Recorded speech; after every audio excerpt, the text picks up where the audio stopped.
right. This session is on lesson planning and rigor for social studies. I am using sixth grade as our example for today. And let me take this picture down. I'll say hello first. Okay. All right. So, the most important lesson plan components to meet rigor. Of course, you need all of these to create a lesson plan. So we are focused on lesson plan, and then we'll discuss a little bit about the rigor piece of it. So with social studies, of course, you need a topic, and then you need to be able to connect it to the standard or objective and a learning target, also known as an I can statement. Um, and of course, the vocabulary is important in the activity. And we're going to go through each one of these. So, what I have highlighted is the connects to the standard because this is the part that makes it brings in the rigor, is connecting the standards. So, everything you do, you need to connect the standards. If you do that, then it's almost 100% that it'll be um, a rigorous activity or lesson.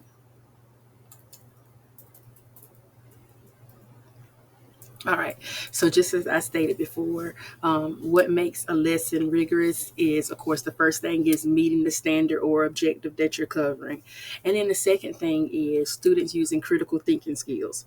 So, that means students doing the work, teachers facilitating. So, one of the biggest issues that we see in social studies or in our history classes at the high school level is that teachers are doing a lot of teaching. They're doing all the critical thinking, and the students are just sitting back and just listening.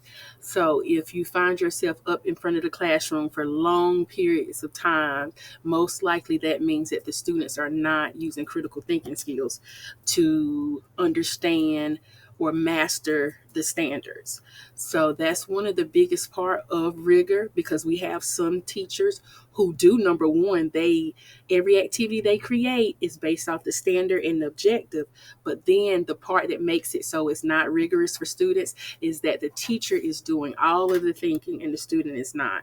So these two go together. You can't do one without the other to ensure that the lesson is rigorous. Okay.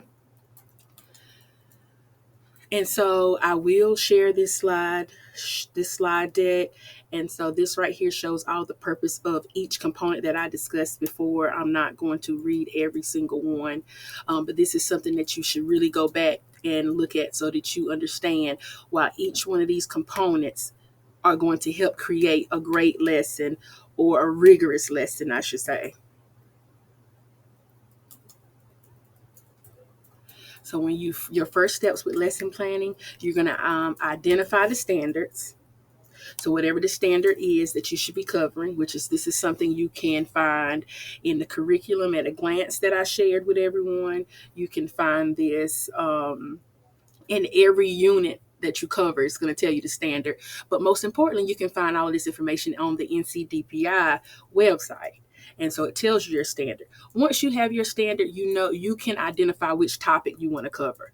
No matter if you're using NCDPI or if you're using the curriculum glance that document that I gave you, it gives you options of topics that you can cover to help master that standard. Okay. We know as social studies teachers, history teachers, our brains are wired for sequence of events. So we like to go in a certain order.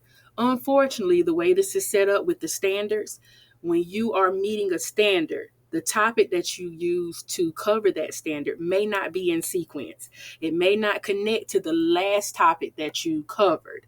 And I know that's a little confusing and it can be overwhelming for a person who, like I said, as social studies teachers, we kind of think in a sequence of event type orders of operate. That's the way we think. So when we are discussing something in the 1800s and then you're telling us to move to go back to the 1700s, sometimes that can throw us off.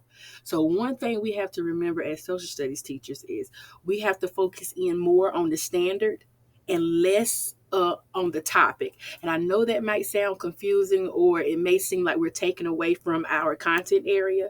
But when it comes to social studies, we have to make sure that students have the critical thinking skills to be able to use these skills no matter what the topic is. So sometimes we get so heavy on the topic. For example, if the topic is World War II, at the end of our unit, the students know everything about World War II. They know all the dates, they know all the people, they know all the places, but they cannot master the standard, because the standard may tell you how does a war impact something. They can't tell you how, they can't master the standard, but they can tell you everything about World War II, which means that we have not made our lesson rigorous, and it means that we have failed them, because the state tells us that the students should be able to understand the standard at the end, not just a topic. Okay, and so that's one of the things that we have to focus on when we're creating our lessons. And then creating learning targets. Of course, those learning targets are for the actual students. Um, then you find your activities that you want to use and the resources you need to be able to help your students as well. So those are the steps you need when creating the lesson plan. Now, one of the biggest components of lesson planning is the gradual release piece that goes into your lesson. A lot of times we give students an activity or a list or assignment to complete, and we don't go over directions, we don't explain it, we don't give them examples, and then the entire class, all you're doing as the teacher is walking around answering questions, because the students are confused. They had no guidelines, so they're raising their hands, or the students are not engaged, or they're sitting there not doing anything, or everybody's doing the assignment incorrectly. So to avoid those type situations, you have to implement gradual release. Okay. And gradual release is the I do, we do, you do. And of course, you've probably heard that they usually say, show me, help me, let me. And they use that term a lot in elementary school. And so what this does is it gives the students the instructions between 3 and 4 different times in different ways. So when it's time for you to release the students to do an individual assignment, they know how to do it, and they don't really have to ask for much guidance or much help. This process decreases confusion and a lot of unnecessary questions, which means that a lot of instructional time is not wasted. But if you do not go through the gradual release process, then most times a lot of instructional time is wasted on answering questions from each student that could have been discussed during the gradual release process. And of course, this process also helps teachers move from lecturing to facilitating, because sometimes as teachers, we get comfortable standing in front of the room giving out information. And so we can get caught up standing in front of the room, telling them everything we love. The Holocaust is one of my favorite historic events to teach, but even research and learn. So if I'm standing in front of a room and I'm talking about something that I'm really involved in, then I could end up in front of the room the entire class period. And that's just me up talking and lecturing. So that's not helpful for students. So the gradual release helps it so we can move from lecturing to facilitating and letting the students do a lot more of the learning. So that's why this part is very important within your lesson, and it helps with the rigor part as well. It goes back, and let me go back to that slide. Let me see if I can. Goes back here where we said, for number 2, students using critical thinking skills, students doing the work, teachers facilitating. And so it goes back here because if we're up in front of the room doing all of the talking, the students are most likely not learning. And so that takes away from the rigor that we're trying to get in the lesson. Okay.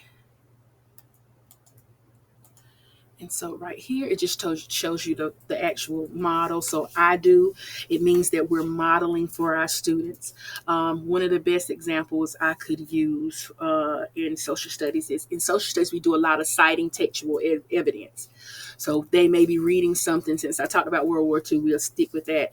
They may be reading something on World War II, and they have to cite some evidence. They have to highlight or underline, or they have to pull a quote and they have to discuss it. Whatever it is that those students are doing, I have to do it first in that text. So I will pull that text up in front of the class on the smart board, and then I will find a piece of evidence or a quote, and I will highlight it for the students. I will explain it to the students. I will talk it out. I will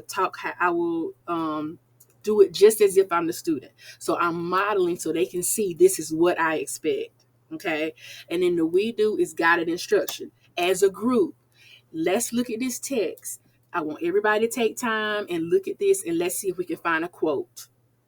And then we do it as a group. We discuss it. We talk about it. So the instructions are being given a second time.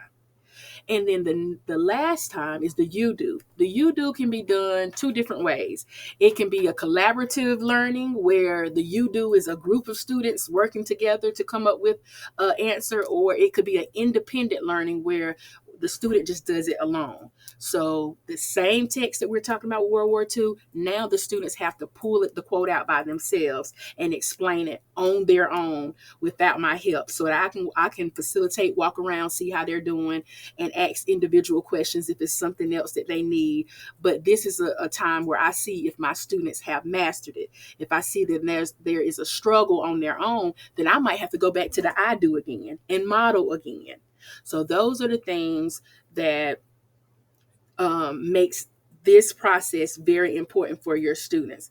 Because if you see all the students are confused, nobody gets it, that's an opportunity for you to go back, because that means that the students are not going to be able to master the standard if they can't do the activity. Okay. So let's see. So the task and the activity is usually the most important part. Um, And the most important part that I want you to understand is that your task or your activity is built around your standard and your learning target. A lot of times I go in social studies classes and the kids are just given some type of worksheet or something that connects to whatever the topic is. So it may be a bubble map for World War II and the students are taking notes. But if the standard is not if it doesn't meet the standard, then the activity is not sufficient. So you have to make sure that your activity connects to the standard that is being taught, that the students have to master. And it goes back to your learning target as well. Your learning target is very important because students should be able to see this on the regular. And when they walk in, they know that this is something I have to be able to master, whether it's at the end of the day, the end of the week, however long, but this is something that students know I have to master. So in order for a student to master it, you have to give them an activity that will lead to the mastery. You can't just give them any assignment or a worksheet that you found online and it does not connect to the standard. Okay. Then we go back to the gradual release piece again. This helps with the activity as well. Like I said, any activity you give students, you have to show them an example. You have to model it first. Then you all do it together. Then you can release them to do it on their own. But never give students an assignment that you have not broken down or explained in great detail. Okay. And then next is the inquiry-based learning, giving students the opportunity to use their skills, their critical thinking skills, to show their knowledge of the standard. So this is something where they can work in groups, but this is a time where the teacher is walking around facilitating and not just giving answers or sharing their thoughts, their ideas, or what they think about history. This is an opportunity where students can use all of the evidence, they can investigate, and they can determine what they feel or what they think has happened based off the history and the information that they have just read about, the sources that they have evaluated, whether it's a video, a map, a chart, a graph. They're able to come up with their own conclusions based off all the evidence they have around them. So that's very important in social studies. It can't be a classroom where the teacher says this happened, and this happened during this time period. Students have to be able to learn on their own, give them the information, the resources, the sources that they need so they can come up with the answers. Okay. And then another thing that's great in social studies is group activities, stations, and partner activities. Them thinking together goes a lot. Peer thinking is very important in social studies because they value what their peers think. They value what you as the teacher think as well. And then when they are reading articles or watching videos or looking at charts and graphs, then they have their peers giving their thoughts. They can use all of that information to help them come up with a conclusion. So though that is also very important. Social studies is not one of those classes where students should just sit alone and do activities alone. It's very effective when they're working together. Not saying that they can't do independent activities because you have to make sure each student has learned, but this is very important in social studies that they interact with each other. Okay. And so these are some resources: the curriculum at a glance that I shared in the Canvas, the unit plans that I shared in Canvas, and also the NCDPI unpacking documents. Now I put the link of the NCDPI unpacking documents in Canvas. I am about to go through these 3 resources to try to help you break down a 6th grade. I said earlier that I'm going to use 6th grade as my example. A 6th grade lesson, and I'm going to just show you the parts that make it rigorous, and also how all 3 of these documents are a lot alike, but sometimes you have to pull from each one. And so that's one thing that I've always done, pulling from each resource to come up with my own lesson. All right, so I'm going to start with the curriculum at a glance for 6th grade. And I'm going to just start with unit 1. This is the first one.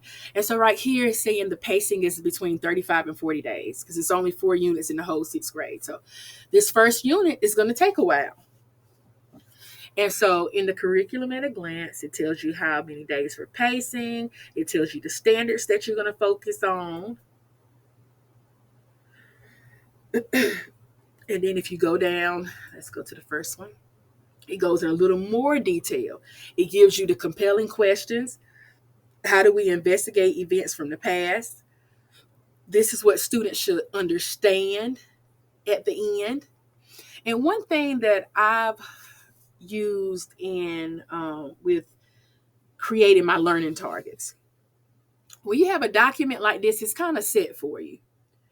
Your I can statements can come directly from this section right here. You can flip these understandings, what students should understand at the end, into I can statements. Okay. So this first understanding says historical sources from multiple points of view may be used to develop a deeper understanding of what happened in the past. Okay. So this statement right here, I would change it and it would say, I can use historical sources from multiple points of view to develop a deeper understanding of what happened in the past. So I basically just flip that into an I can statement because this is something that I want students to learn. So when they come in, I want them to see this. This is what my expectations for you. And then they know the expectations. So while they're learning, in the process of learning, they know that the goal, this is the goal. At the end, I should be able to do this. And so that's very important when creating your lesson.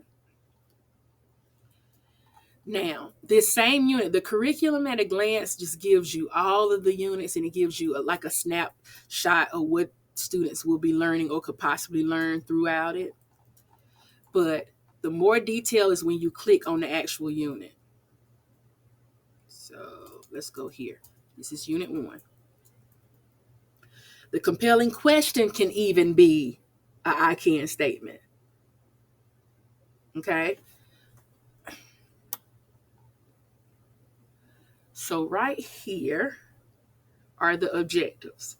One thing that I was not taught when I was a beginning teacher that I do want to express, I'm gonna skip around, and I know I said that, but I want to make it known. I'm gonna be skipping from document to document, but you'll understand it in the end. But I want to show this because this is very important. When I was a beginning teacher, nobody explained to me a standard and objective. I thought they were the same exact thing, so I would use the words interchangeable.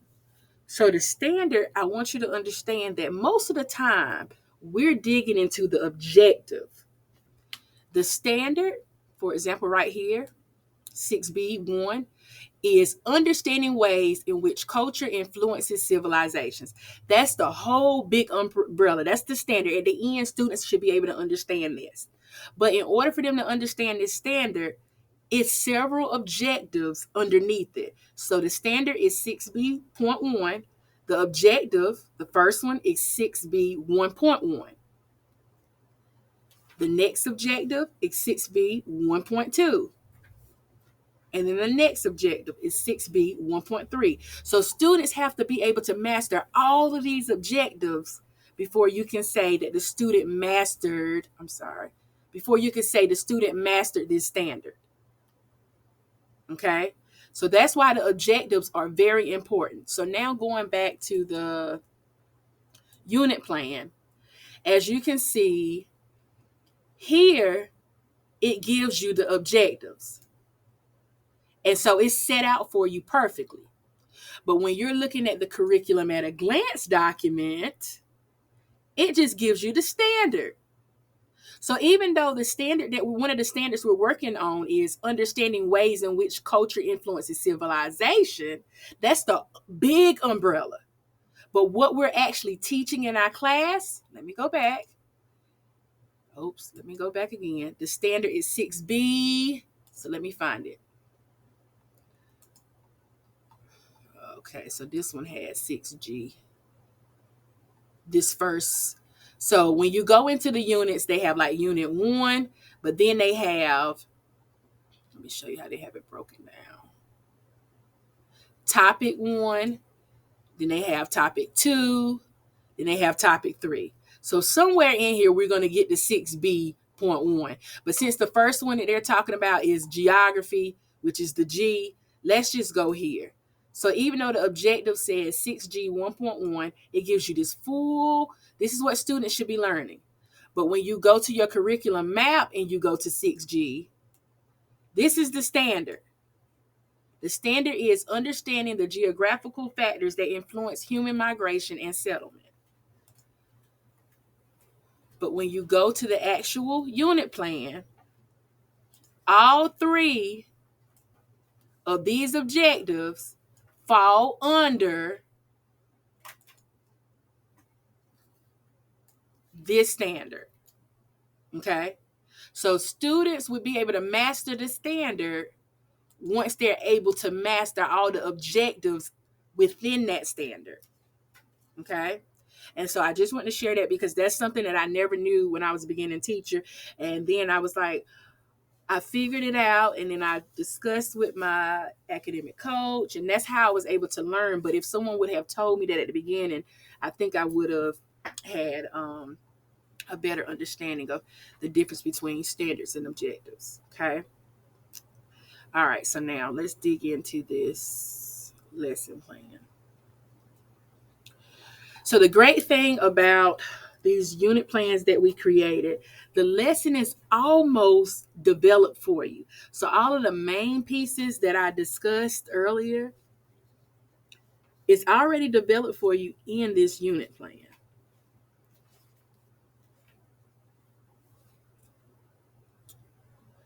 Okay, so these are the objectives you're covering. This is what students should know by the end. So like I said, if you wanted to flip these in learning targets or I can statements, you definitely could. Another way that I used to do it, it depended on my students, but at the end of the day, it's still connected back to my standard. These understandings come directly from the standard and objectives up here. But sometimes I would just make up my own so that it would relate directly to my topic.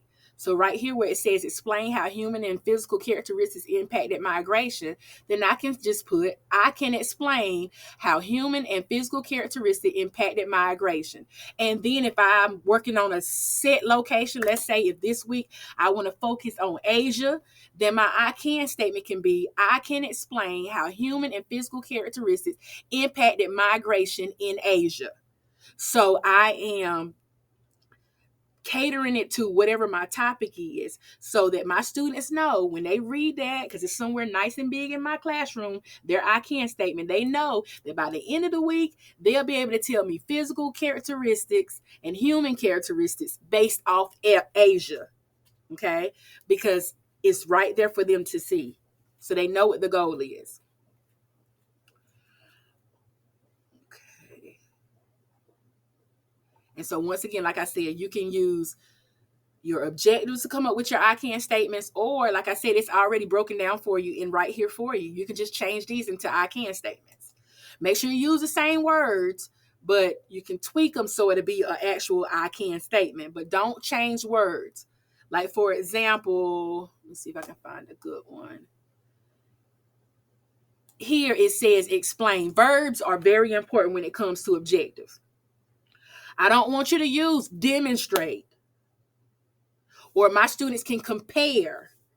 Because the objective is not asking students to compare. It's not asking them to demonstrate. It's can they explain? Can a student explain? So make sure you're using the same verbs that are within the objective and standards, because there are going to be times where it's going to have different words other than explain. Of course, the older they get, sixth grade, by eighth grade, they are using more intense verbs or vocabulary for them to master the objective.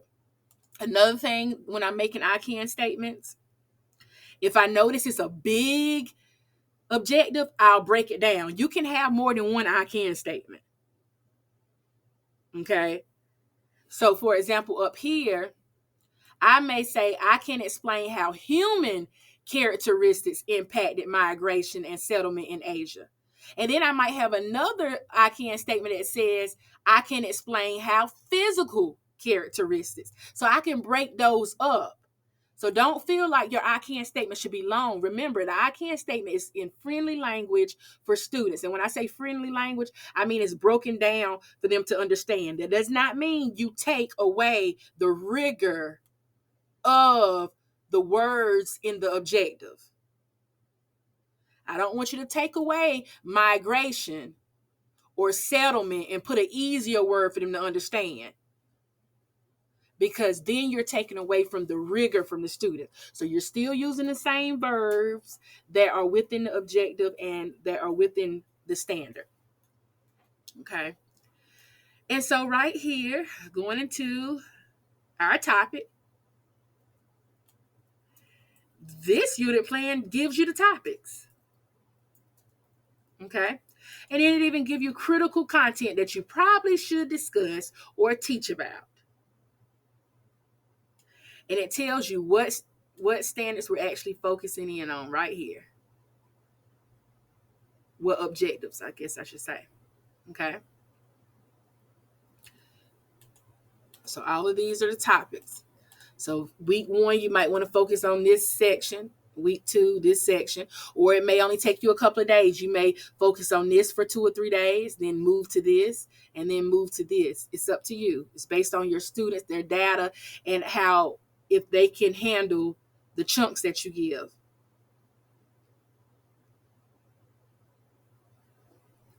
The critical skills can also be I can statements. Okay. So the first one says students will identify how the land and its climate influenced early human migration. And then you can just change it to I can identify how the land and its climate influenced early human migration. So that's the same way it can be flipped into an I can statement. But remember, I said do not change the verbs. So like this says identify, you keep identify. This next one says recognize. Then you have compare. You have examine. Those verbs are very important when it comes to mastering a standard or meeting the rigor of a standard. So do not change those verbs. Okay. Then they give you a section for vocabulary that can be utilized within your lesson. And then this best part, is they give you a sample lesson sequence. So this is an actual lesson you can use. You can follow this lesson. Now, if you want to create your own, you definitely can create your own lesson. But if you are struggling with creating your own lesson, or if you want to try these lessons, you can. It tells you the topic that we're covering. It tells you it should take about 8 to 10 days to cover it. And then it gives you the standards that we're covering, or the objectives that we're covering right here. The essential question is given, which can be flipped into an I can statement for your students. It tells you exactly what is going to be discussed, and it gives you some examples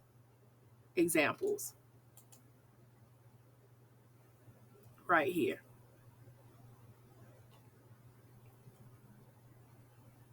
Okay. And so if you click on, let's see, Pangea. Let's click on that.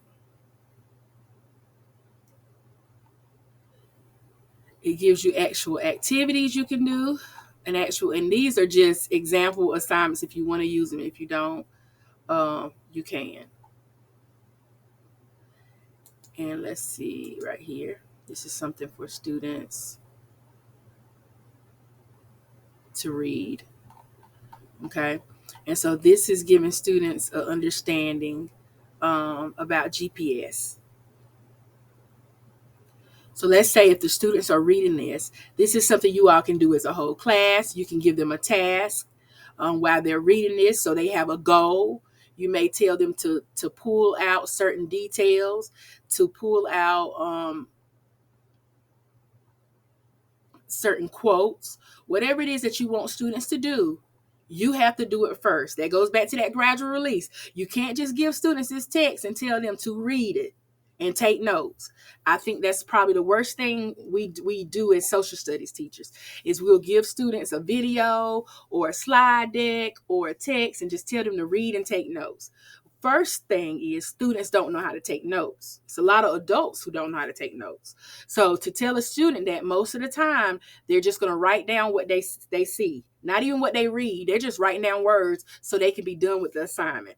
So when it comes to taking notes, you have to give it to them with a purpose. So it has to be a purpose behind it. It has to be organized notes. The best notes for social studies is Cornell notes, where students have to create a question on the left side, and on the right side, they're answering the question by creating a diagram, by pulling some information from the text, and that's something that they can use. Not just student just writing down notes. Graphic organizers are great with note taking. They have a task that they have to complete. So in this box, they may have to find all of the dates and make connections to the dates. In this box, they may have to find this part and they have to make connections or answer a question or something. That's still notes, but it's organized notes. In social studies, we have to make sure the notes are organized and not just giving students an assignment and telling them, or a piece of text or a video, a chart, a graph, and just telling them to write down notes. It has to be notes with a purpose, and it has to be organized. So that's very important. Okay. Let me see what else we have here. These are just charts and graphs. So, of course, the first topic is talking about geography. So all of these are talking about landforms and maps. And so it's a lot of charts and graphs and maps involved into this lesson.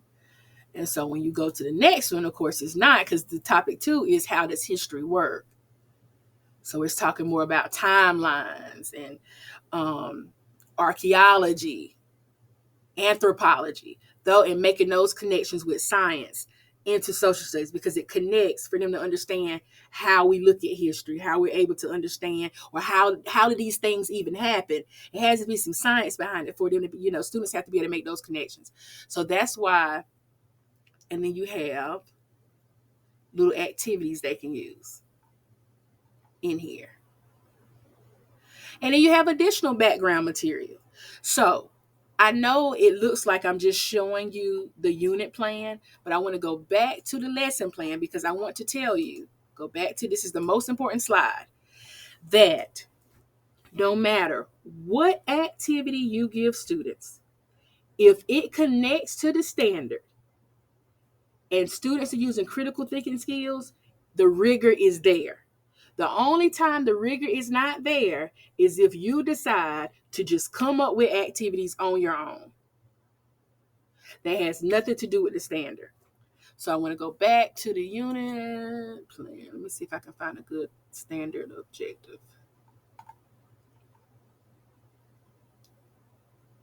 So this one right here says compare multiple perspectives of various historical events in civilization in Africa, Asia, Europe, and the Americas using primary and secondary sources. So this simply means that I'm giving my students multiple perspectives. Okay. So let's say if I'm using Christopher Columbus, I'm giving students the perspective of the Christopher Columbus. I'm giving students a perspective of Native Americans. I'm giving a perspective of anybody who saw Christopher Columbus or in America. Okay. So it may be a Spain perspective, it may be an Italian perspective, a Native American perspective. So because it says comparing multiple perspectives. Okay. And of course, this will be the Americas that I'm using because it says in one of these civilizations, let's say I choose America, and then I'm using primary and secondary sources. So primary sources could be like a diary, something that was from the actual time. And then secondary sources could just be information that we've learned over time. It's came from different people. But what this means is that as long as I'm comparing multiple perspectives, now if I give the students one perspective, if I only give them the perspective of Spain, let's use that, then I am not meeting the standard. This standard is saying that students are able to listen or hear out or research different perspectives and come up with a conclusion. Not give students one perspective. Because when you're giving students one perspective, you're limiting them. They're not meeting the rigor of the standard, and you're basically telling them what to think. They have to use multiple perspectives to come up with a conclusion about what happened, whatever this historical event is. So let's say our historical event is that Christopher Columbus discovered America. That's the historical event. So after looking at these multiple perspectives, do your students believe, or based off the evidence that they have just researched, do they believe that he actually discovered America? If you only give them one perspective, then you're limiting what their answer choice could be. But when you give them multiple perspectives that they can read and comprehend and come up with a conclusion, that's when they're meeting the rigor of the standard. So as long as you are following the objective, it's no way your lesson cannot be rigorous. The problem is, like I said, when I go into social studies class, and I'll stick with Christopher Columbus, I have went into a classroom where the only perspective students saw was Christopher Columbus' perspective. They didn't see the Native Americans' perspective. So when they only saw one perspective, that's all they had to go off of, which means everybody's answer is going to be identical. They're using the same piece of information. It's nothing to compare it to, I guess you could say. It's nothing to compare it to. So one thing that social studies, and this is how all of our standards are built, our standards are built for inquiry-based learning so kids can investigate and think on their own. So if you catch yourself in front of the classroom telling the students, this is what happened in 1857, this is what happened in 1858, then that lets you know right there you're not meeting the standard. Okay, so that's something that you have to remember. But if you are using your objective when creating your activities for your students, it's no way it won't be rigorous. And going back, and I'll keep going back, this is the last time, I promise, because it's a connection. These two go hand in hand, meeting the standard and objective, but also letting the students use their critical thinking skills. Because I can meet the standard and stand in front of my classroom and give students all the information. But if I'm not letting them actually research and prove their points using evidence, then they're still not learning using critical thinking skills. They're just repeating what I said. And so it's a difference in that type of learning, remembering something and actually going through the process. So let your students go through the process so that they can understand. So once you're doing these two things, I guarantee your lesson will be rigorous. Okay. And I think that's all I have. If you have any questions, please email me or contact me, and have a wonderful day.